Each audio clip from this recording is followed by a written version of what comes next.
सर्व मंगल मांगल्ये शिवे सर्वादि साधिके शरण्ये अंबिके गौरी नारायणी नमोस्तुते। ओम उमा महेश्वराय नमः।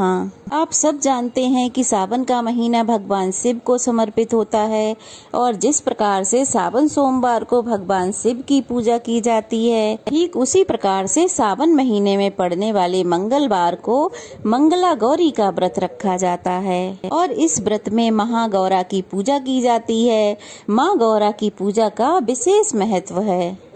यदि सावन के मंगलवार को आप विधि विधान से पूजा करती हैं, व्रत रखती हैं, तो आपको अखंड सौभाग्य का वरदान मिलता है। लेकिन आपको इस बात का ध्यान रखना है कि अगर आपने मंगलवार का व्रत किया है तो आपको कथा पढ़नी अथवा सुननी अनिवार्य हो जाती है, क्योंकि बिना कथा के कोई भी व्रत पूरा नहीं होता है। तो आज की वीडियो में आप सुनेंगे मंगला गौरी व्रत की संपूर्ण कथा और साथ ही जानेंगे पूजा विधि के बारे में। तो चलिए सबसे पहले सुनते हैं मंगला गौरी व्रत कथा। पौराणिक कथा के अनुसार बहुत समय पहले की बात है, एक शहर में धनपाल नाम का एक व्यापारी रहा करता था। उसकी पत्नी बहुत सुंदर थी, साथ ही उसके पास बहुत सारी धन संपत्ति थी, लेकिन उनके कोई संतान न होने के कारण वे पति पत्नी बहुत दुखी रहा करते थे। बहुत पूजा पाठ करने के बाद आखिरकार उनके घर में एक पुत्र का जन्म हुआ। पुत्र जन्म के साथ ही ज्योतिषियों ने कह दिया कि वह अल्पायु है और 16 वर्ष का होते ही सांप के काटने पर उसकी मृत्यु हो जाएगी। ज्योतिषों की बात सुनकर पति पत्नी बहुत दुखी हुए, लेकिन फिर उन्होंने इसे अपना भाग्य मान लिया। उन्होंने 16 वर्ष की आयु से पहले ही अपने बेटे का विवाह एक सुकन्या से कर दिया। उस कन्या की माता माँ मंगला गौरी का व्रत रखा करती थीं और उसने अपनी पुत्री को भी विवाह के बाद सुख शांति के लिए मंगला गौरी का व्रत रखने की सलाह दी थी। विवाह के बाद कन्या ने ससुराल आकर पूरे विधि विधान से माँ मंगला गौरी का व्रत किया, माँ गौरी की पूजा की, जिसके परिणाम स्वरूप उसे अखंड सौभाग्यवती का आशीर्वाद मिला और सेठ धर्मपाल के पुत्र की आयु भी बढ़ गई। उसे दीर्घ आयु होने का आशीर्वाद मिल गया। इस कारण से मंगला गौरी व्रत की मान्यता और भी बढ़ गई। मान्यता है कि तभी से मंगला गौरी व्रत रखा जाने लगा। इस व्रत के पुण्य प्रभाव से अखंड सौभाग्य की प्राप्ति होती है। संतानहीन को संतान की प्राप्ति होती है। अगर इस व्रत को कुंवारी कन्याएं रखती हैं तो उन्हें मनवांछित जीवन साथी की प्राप्ति होती है।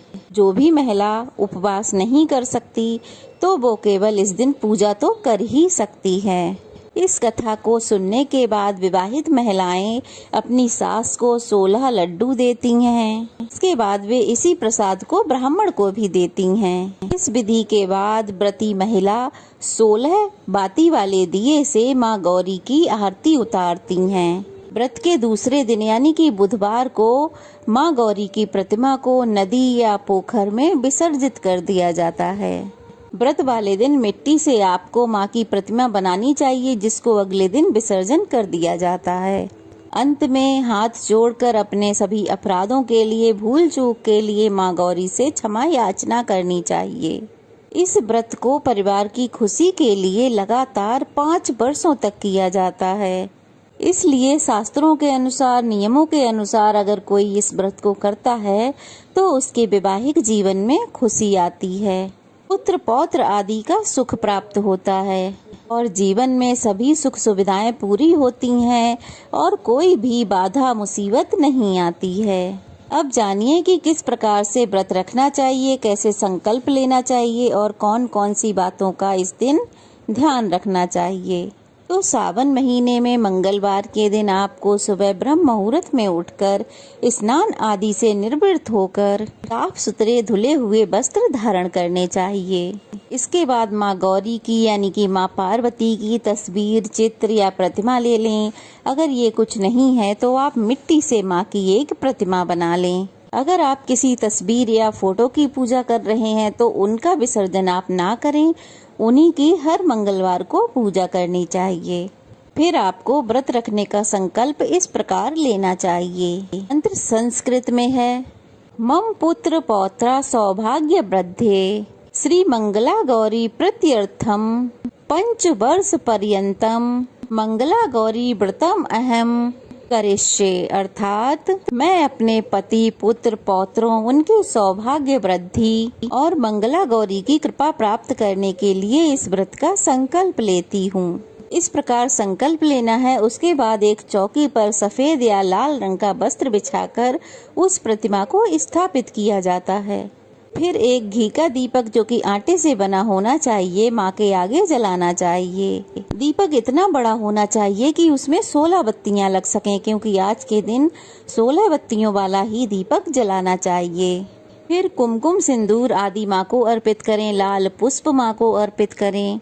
उसके बाद माँ का 16 उपचार विधि से पूजन करें, यानी कि उनको 16 तरह की जो पूजन सामग्री है वो अर्पित करें।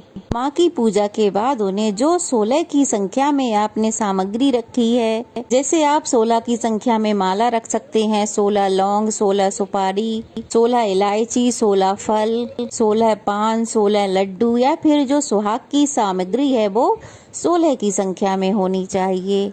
सभी सामग्री ना रख पाए तो 16 चूड़ियाँ रखें जो कि हरी या लाल होनी चाहिए, या फिर 16 तरह की मिठाई आप माँ को अर्पित कर सकते हैं, क्योंकि आज की जो पूजा है उसमें 16 की संख्या का खास महत्व होता है।